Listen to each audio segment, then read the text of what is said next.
All right, Joel Klatt. All right, Klattster. Pro day, Kyler Murray, the very small Kyler Murray. What's your big takeaway today? Yeah, Kyler's going to be the first pick, Colin. He threw the ball so well today. It was effortless. He threw it as well as Baker did last year, or better at times. He showed a quick release, great RPMs on the ball, threw it really well down the field. And obviously, yeah, this is just against air, and it's just a check box that you need to check off if you're some of these teams. But it is noted, I did not see Steve Keim nor Cliff Kingsbury of Arizona, but they are scheduled to work him out privately next week. That's what I talked with Eric Burkhart, Kyler's agent. So that workout's going to happen next week. Firmly believe Arizona's going to take Kyler. He was terrific today. Effortless thrower of the football. Have you ever seen anybody have a bad pro day? I mean, yes. Yes. Who you remember seeing a bad pro day? Yeah, I was in Louisville when Teddy Bridgewater had his pro day, and it was not very good. It was one of the worst that I'd ever seen. And there are some that are better than others. That's just the bottom line. What you want to see really is not, is he completing the ball or is it in the perfect spot with the wide receiver? Because, again, without a defender and without those types of windows, I don't really care about ball placement. What I do care about is how is he moving? Can he throw the football effortlessly, or does he have to have his body in order to create velocity and RPMs? Kyler doesn't need that. Like I said, it's easy for him. It's very easy. I think he learned that when he was a baseball player, and the ability to throw off platform, meaning you don't have your feet, you don't have your hips under you, and you can still deliver the ball accurately down the field. He can certainly do that, and he proved that at times today. So again, when I was walking around behind Kyler as he was throwing, I'm just getting like little whispers here and there. I talked with a few of the head coaches that were in town that I know. And to a man, they were like, man, he looks really good. They said they were blown away with the way that the ball popped out of his hand in person. The New York Giants, first team drafting Arizona. You said he's going to be number one. They're not there.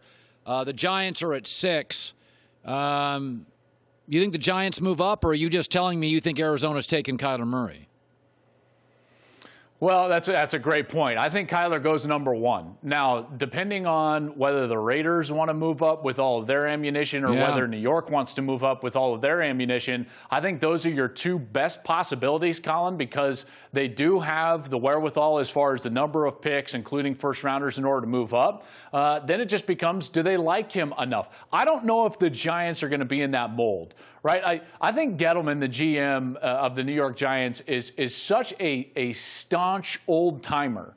You've got to be a certain height. You've got to be a certain type of guy. That's why I don't think Kyler is as good of a fit for the Giants, Colin, as he would be for the Raiders. I agree. I've been told, and I know people within the organization, John Gruden loves Kyler Murray, and if he can, he's going to try to get up there to get him.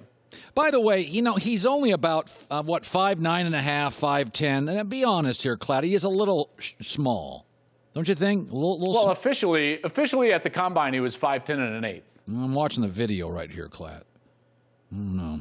Are you getting his height off the video? He looks 5'9.5" from the video, Klatt. I don't know. He why does. Interesting. Why didn't he run his 40-yard dash? That bothers me. Well, why wouldn't you? He's a fast guy. It doesn't bother me at all. It doesn't bother me at all. And the reason is because he needs to establish himself as a passer first. Because the bottom line is you're not winning the Super Bowl by being able to run it at the quarterback position. I think it's just an added bonus. It's an icing on the cake type of proposition. The last thing he wanted, or his agent wanted, was that the talk of this pro day was about his 40 time and not about the way that he threw the football. Because he's got to establish himself as a passer first, which he is, by the way. When you watch the film, he does not take off after his first read or second read or third read. In fact, there's great examples. TCU comes to mind. I was going through the game last night. He's on the strong side of a read. He's got 3 over 2 defensively, so he flips all the way around. Colin, he goes all the way back to the backside, outside of the numbers, and throws a 12-yard out route from the inside slot. He didn't need his feet with him. He throws it over there, and I'm like, a running quarterback doesn't do that. A great passer does that, and that's what he is, and that's what he established today. How about that? I'm beloved in Oklahoma. I hope you said hi to my friends out there. Yeah. To a person, I should say, everybody out here was like, oh, tell Colin hi, he's our favorite. By the way, you saw Rosen's pro day and you saw Kyler Murray. Who's better? Murray. Oh, boy. And I thought Rosen was special. And again, this is part of the reason that this process, the draft process, is not my favorite. Because when you say, like, hey, I like this guy a little bit better, I think he's a little bit better, it automatically means that, like, oh, you hate the other guy. I don't hate the other guy. I love Rosen. I think that Rosen, along with Haskins and Murray, would be a clear top 3 in this year's draft. In fact, if I had to rank the 3, if they were all coming out right now, it would be Murray slightly ahead of Rosen, who would be slightly ahead of Dwayne Haskins. I think they're all really good players with pluses and minuses in each category. What about Sam Darnold and Kyler Murray? You at both those pro days. Sam would be the number 1 quarterback in this draft. All right. Sam and Baker, I had above what this class is, but again, not by a ton, you know. And I think Kyler has the ability to have a more dynamic impact on his team because of his playmaking ability. Remember now, like I said, let's go back to the icing on the cake.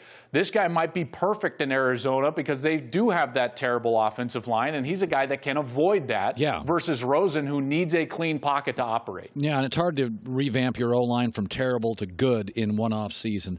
By the way, Baker Mayfield, I'm not sure if you heard, we're running out of time, but Baker Mayfield got Odell Beckham. I don't know if you heard that story. I did hear about that. Yeah. I did hear about that. Not that big of a deal. He's kind of a... And I love it so much. I love it so much. Yeah, he's okay. Well, you know, he's okay. He's got decent hands. No big deal. I hope that they have, like, double crotch grabs. Just for you, Colin.